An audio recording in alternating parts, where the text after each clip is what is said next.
जय हिंद। देखिए समझते हैं हम लोग, भारत 24 ठो सेकेंड हैंड जो फ्रांस रिजेक्ट कर दिया, उस रिजेक्ट मिराज 2000 को क्यों खरीद रहा है, और रेलवे का जो ग्रुप डी के एग्जाम को लेके इसके बारे में टोटल समझते हैं। देखिए अभी जो पाकिस्तान जो है वो भी एक JF-17 थंडर है, इसको अर्जेंटीना को बेचने का प्लान किया था। हुआ क्या कि पाकिस्तान क्रिकेट बोर्ड जो टीम मैच कराने वाली थी उसमें न्यूजीलैंड जो है वो आने से मना कर दिया, कहा कि हम सिक्योरिटी कारण से नहीं आएंगे। हालांकि पाकिस्तानियों का कहना था कि जितनी न्यूजीलैंड के पास फौज है उससे ज्यादा फौजी ये लोग न्यूजीलैंड की सुरक्षा में लगाएंगे। तो इससे यही पता चलता है कि वो कितना अशांत देश है जहां इतनी बड़ी फौज लगाना पड़ता है केवल 11 लोगों को खेलने के लिए। न्यूजीलैंड ने जैसे कैंसिल किया उसके बाद इंग्लैंड ने भी कैंसिल कर दिया। इसमें PCB यानी पाकिस्तान क्रिकेट बोर्ड को बहुत ज्यादा घाटा लगा है। वो इसके लिए कह रहे हैं कि वो इंटरनेशनल जो क्रिकेट काउंसिल है वहां पे भी जाएंगे। अभी कहीं चिल्लाएं इससे क्या फर्क पड़ता है, लेकिन पाकिस्तान ने सोचा इसके लिए क्यों ना वो लोग इंग्लैंड को सबक सिखाएं। इसलिए इंग्लैंड जो है उसका अर्जेंटीना के साथ 1982 से विवाद चल रहा है।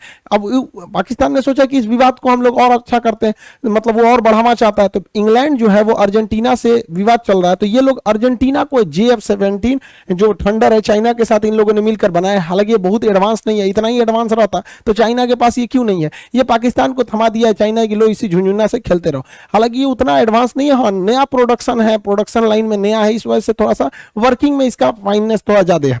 तो ये 5000 करोड़ की डील थी। पाकिस्तानियों ने पूरा ढिंडोरा पीट दिया कि हम 12 ठो जहाज बेचेंगे, 5000 करोड़ आएगा। तो उनके लिए 5000 करोड़ रुपया बहुत ज्यादा है। हमारे यहाँ तो नेतवा इतना हर साल घोटाला करके लूट देते हैं सब।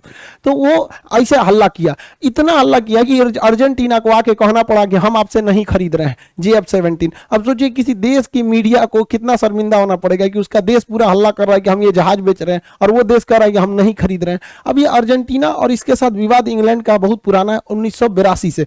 अब यहाँ अभी हाल फिलहाल में नक्शा के बैच में साउथ अमेरिका पढ़ा है, तो ये अर्जेंटीना के पास एक द्वीप है, ये देश है अर्जेंटीना। दुनिया में दूसरे सबसे ज्यादा यहूदी अगर इजराइल के पास बात कहीं रहते हैं तो अर्जेंटीना में। तो अर्जेंटीना के पास ये छोटा सा द्वीप है जिसका नाम है फॉकलैंड। फॉकलैंड के नाम पर यहाँ एक ठंडी जलधारा भी है, फॉकलैंड की जलधारा। तो इस पर अधिकार है ब्रिटेन का। अब यहाँ से ब्रिटेन यहाँ पर कैसे अधिकार किया है, तो यहाँ पे इस आइलैंड पर उसका शुरू से कब्जा है। अब ब्रिटेन का तो यहाँ डिगो गार्सिया पर भी कब्जा है यहाँ पर, क्योंकि उसने भारत को आजाद किया, डिगो गार्सिया को नहीं किया। फ्रांस का यहाँ रियूनियन द्वीप पर अधिकार है। तो ऐसे बहुत सारे लोग पे सब बहुत कब्जा करके रखा है। तो 1982 में अर्जेंटीना ने क्या किया, इस पे युद्ध कर दिया और कहा कि ये मेरा होगा। तो अर्जेंटीना ने यहाँ पे सोचा कि इंग्लैंड को वहां से यहाँ आने में बहुत समय लगेगा, लेकिन गड़बड़ हो गया। इंग्लैंड की उस समय की प्रधानमंत्री मार्गरेट थैचर थी, जिन्हें आयरन लेडी भी कहा जाता है। उन्होंने पूरी तरह से धो दिया यहाँ पर आके और अर्जेंटीना को हार का सामना करना पड़ा। और तब से लेकर आज तक फॉकलैंड द्वीप पर इंग्लैंड का ही अधिकार है। हालांकि इसके बाद इंग्लैंड ने वहां रेफरेंडम यानी जनमत संग्रह भी कराया था और वहां के लोगों ने पूरी बहुमत के साथ कहा कि हम लोग इंग्लैंड के साथ ही रहेंगे। तो इसी द्वीप को लेकर अर्जेंटीना और इंग्लैंड के बीच में विवाद है। इंग्लैंड चाहता नहीं है कि अर्जेंटीना की आर्मी डेवलप हो, इसलिए वो कोई भी देश अगर अर्जेंटीना को हथियार बेचता है तो इंग्लैंड उसके ऊपर प्रतिबंध लगाता है, कहता है कि हमारे से रिश्ते खराब हो जाएंगे, इस टाइप के होने लगते हैं। तो अर्जेंटीना का एयरफोर्स और आर्मी बहुत कमजोर होती गई। तो आज भी इस फॉकलैंड द्वीप पर इंग्लैंड का अधिकार है। मार्गरेट थैचर को आयरन लेडी के नाम से जाना जाता है। हालांकि 1982 में युद्ध हुआ, फॉकलैंड की युद्ध, बहुत जल्दी इंग्लैंड इसको जीत गया। अब अर्जेंटीना जो है वो किसी देश से अगर टैंक खरीदने जाएगा तो इंग्लैंड उस पर कहता है कि अगर उसको बेचेंगे तो हमसे रिलेशन खराब होगा। इस वजह से अर्जेंटीना की एयरफोर्स बहुत ही कमजोर हो गई। तो उसको चाहिए था एयरफोर्स के लिए लड़ाकू जहाजें। अब कोई देश तैयार नहीं, अमेरिका, ब्रिटेन, फ्रांस ये सब एक दूसरे के एलाइज हैं, ये देने को तैयार नहीं थे। अब रसिया जो है वो इसको दे सकता है, बट इन लोग बहुत ज्यादा संख्या में खरीदेंगे भी नहीं। तो इसलिए इन्होंने पाकिस्तान से JF-17 खरीदने की बात कही, लेकिन पाकिस्तान को अड़ंगा लगा दिया इंग्लैंड ने, क्योंकि पाकिस्तान ने जो JF-17 जहाज बनाया है उसमें जो इजेक्शन सीट लगी है, ये इजेक्शन सीट भी इंग्लैंड ही बनाता है। और दुनिया में 90% जितने जहाज हैं उसमें इजेक्शन सीट इंग्लैंड ही बनाता है। इस इजेक्शन सीट के नीचे रॉकेट लगे होते हैं। कभी भी इमरजेंसी में जहाज में पायलट को निकलना होता है तो इस इजेक्शन सीट के ऊपर ये हुक होता है। ये हुक जैसे ही ये रॉकेट ब्लास्ट करता है, नीचे से ऐसे हुक खींचेगा तो इस रॉकेट में ब्लास्ट होगा और ये ऊपर का शीशा तोड़ देता है। ये ऊपर जो शीशा लगा होता है उसको तोड़ देता है और तेजी से फेंकता है पायलट को, और पायलट ऊपर जाता है। इस इजेक्शन सीट के पीछे पैराशूट लगे होते हैं, सब चीज ऑटोमेटिक होता है, बस इजेक्शन सीट खुलेगा और पायलट ना आराम से बच जाता है। हजारों लोगों की जान इन्होंने इजेक्शन सीट से बचाई है। तो जो भी देश अगर इंग्लैंड अर्जेंटीना को जहाज बेचता है तो इंग्लैंड की कंपनी कहती है कि भाई उस देश को बेचोगे तो हम इजेक्शन सीट ही नहीं देंगे। अब इसमें फंस गया पाकिस्तान के पास, तो चाइना कह रहा है कि हम अलग से इजेक्शन सीट बना देंगे, तो अर्जेंटीना कह रहा है सोच रहा है आप चाइना का इजेक्शन सीट लेंगे और तो आधा से ज्यादा फंस जाएगा, उसके पायलट की जान जा सकती है। अतः ये भी डील रद्द होता दिख रहा है। रही बात भारत की, तो भारत फ्रांस के साथ 24 सेकेंड हैंड भी नहीं है, फ्रांस की जो सेना है वायुसेना, वो अपने बेड़े में से 24 ठो मिराज 2000 जहाजों को रिटायर करके अब हटा रही है स्क्रैप पार्ट में।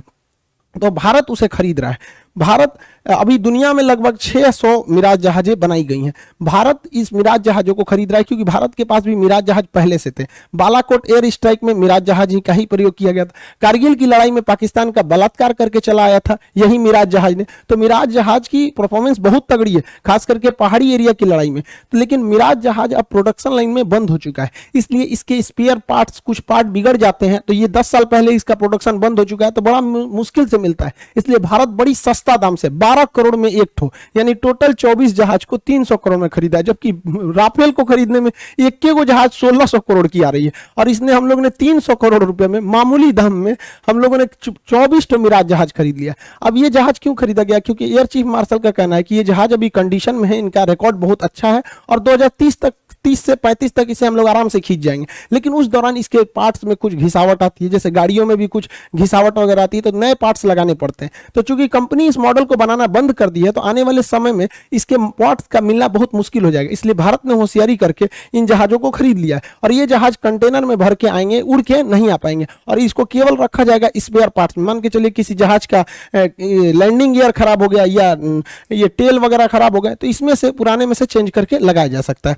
जैसे इसके अंदर जो भी प्रोडक्शन, ऐसे इसके स्पेयर पार्ट्स में बहुत सारे पार्ट्स लगे होते हैं जहाजों में। अब जहाज जब कंपनी ने मॉडल बंद कर देती है तो उसके पार्ट्स मिलना भी मुश्किल हो जाता है। जैसे अभी आप खुद सोचिएगा, नोकिया 1100 का कोई पार्ट्स ढूंढना नहीं मिलेगा क्योंकि वो बंद हो चुका है मॉडल। सैमसंग का, नोकिया का जो पुराने मॉडल थे 30, 32, 16, 80, ये सब जो मोबाइल चलते थे उस समय का, जो स्क्रीन टच वाला, उसका अगर कोई पार्ट्स बिगड़ जाएगा, अब नहीं मिल पाता है मुश्किल से, तो एक ही रास्ता है, दूसरे मोबाइल में से निकाल के दुकानदार आपको लगा देता है, उस पहले से रहता है। इसलिए भारत 24 जो जहाज खरीद रहा है उड़ने के कंडीशन में नहीं है, केवल इसलिए खरीद रहा है कि उसके स्पेयर पार्ट्स लगाए जा सके, क्योंकि जब मॉडल नंबर बंद हो जाता है तो बड़ा मुश्किल से वो चीज मिलता है। आपको एग्जांपल पे समझाते हैं।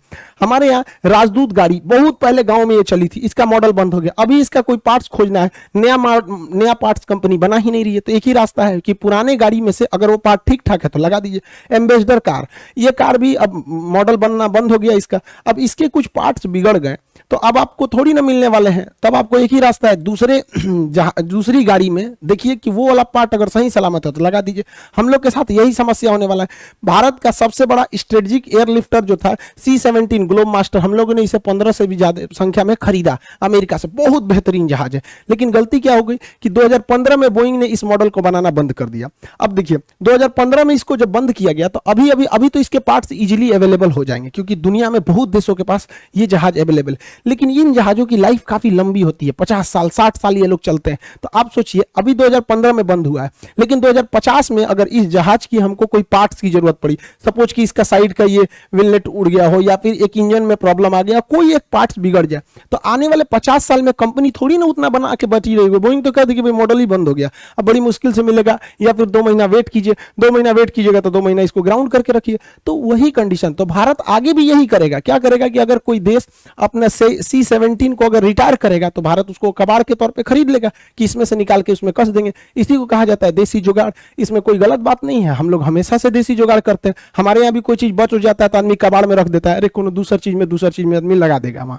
जिस तरह ये कंपनी अपना मॉडल नंबर बंद कर देती है पुराना समझ के, उसी तरह भारत में SSC और रेलवे एग्जाम का फॉर्म निकाल देते हैं, पैसा ले लेते हैं, उसके बाद एग्जाम डेट निकालने के टाइम पे ये मॉडल नंबर की तरह एग्जाम डेट बदल देते हैं। इसके लिए स्टूडेंट्स को, टीचर को कैंपेन चलानी पड़ती है। अब कल ग्रुप डी के एग्जाम के लिए कैंपेन चलेगा। अब ट्विटर पे ये पहला देश बनते जा रहा है, डिजिटल इंडिया का यही फायदा है, #railway group D exam date. अब भाई एग्जाम डेट मतलब NTPC का लड़के एग्जाम डेट लिया गया, अब उसके एनटीपीसी का तो हो गया, अब ग्रुप डी का लिया जाएगा, बहुत जल्दी ग्रुप डी का भी हो जाएगा। हालांकि देखिए हम लोग ये जो 27 तारीख का डेट डिसाइड कर दिया गया, ये अचानक डिसाइड हुआ है, लेकिन फिर भी जब आप स्टूडेंट रहेंगे तो हम टीचर लोग को तो इंडिया के सारे टीचर्स तो आएंगे ही आएंगे, लेकिन हाँ फिर भी एक चीज ध्यान से रखिए कि डेट डिसाइड करने से पहले ग्रुपिंग बना लीजिए लोग, सारे लोग मिलकर कि हम लोग को इस दिन कैंपेन करना है। ऐसा नहीं कि हाँ इस दिन कैंपेन करना है, आप भी साथ दीजिए, आप भी साथ दीजिए, इस तरह से नहीं होता है। रीजन क्या देखिए, अभी मोदी जी विदेश से जस्ट आए हैं, अब कल पूरी मीडिया चर्चा करेगी मोदी जी इस रंग का कपड़ा पहने थे, ऐसे रंग का कंबल ओढ़े थे, ऐसे छाता लगाए थे, ऐसे 3 बार नीचे उतरे हैं,